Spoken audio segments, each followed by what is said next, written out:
There was once a village called Umudike. A place where laughter danced in the air like butterflies, where children's feet raised dust from the red earth, and the women's songs echoed through the morning breeze. It was a home, it was family, it was peace. But peace is a fragile thing. One day, the bandits came. They came with guns, they came with fire, and they came with fear.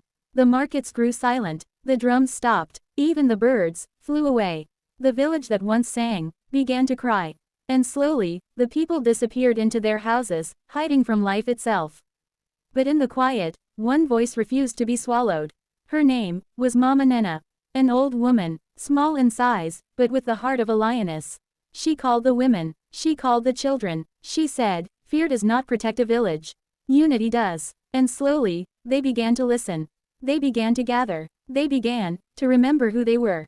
Under the cover of the night, by the soft light of a small lantern, the village began to rise again.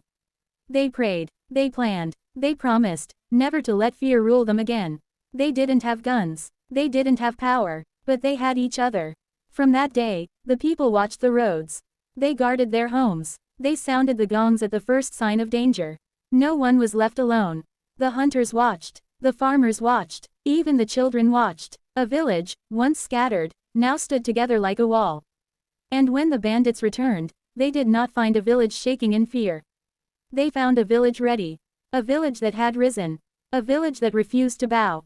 Without guns, without violence, the villagers fought with unity. The bandits ran, and they never came back. And the village that once cried, sang again. The market blossomed, the drums returned, and Mama Nnenna smiled under her tree. For she knew that the true weapon of a village is not fear. It is togetherness. This is the story of Umudike. A village that stopped crying and chose to stand. If you enjoyed this story, don't forget to subscribe and click the notification bell to be notified when another one drops.